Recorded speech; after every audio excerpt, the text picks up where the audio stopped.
Right, so today we're going to wax the bowstring.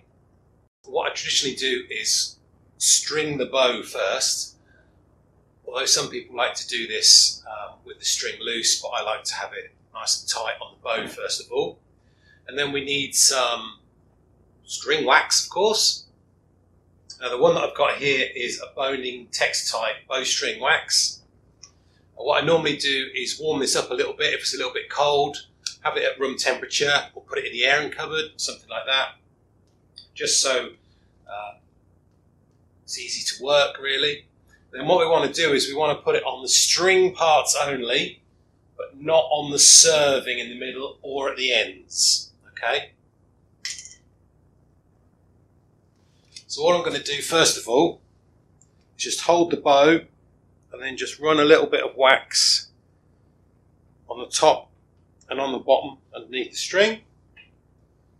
The same at the other end.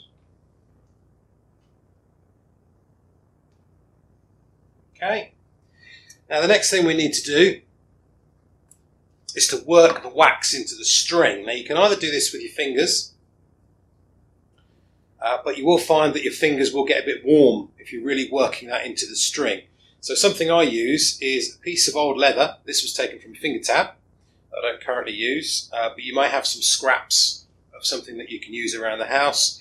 And then what I do is I usually use that to work it in and then get it really warm within the string as I'm doing it. So we just want to work that in, get yourself out of breath, work that in really well all the way around the string so it gets in between the strands. And then if I was going to do it with my fingers this side, I'd probably just work it in with a finger and thumb, twisting it round to get some heat in it to make the wax dissolve a bit. Just finish that off with the leather.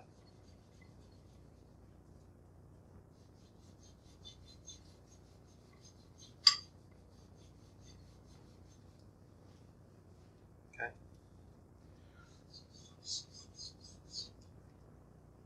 Now when you've done that, you need to take off the residue. And then what you'll find is there may be some clumps of wax coming off that are really dirty looking. And that's the dirt coming off your string. Now, to do that, we can use one of three things, really. We can use some dental floss. You might have this around the house.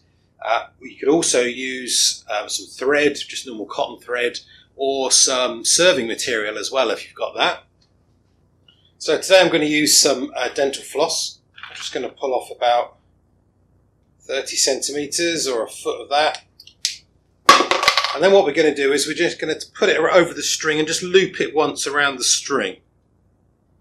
Okay, and then we're going to move it, grip either side of it, and just move it up and down the string.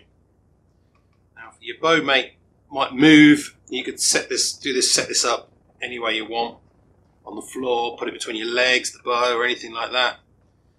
I don't know if you can see that, but we've got a lot of mess coming off on there. So we're going to just do that on both sides. I'll keep taking off the rubbish just to get rid of any excess. Keep moving it up and down the string.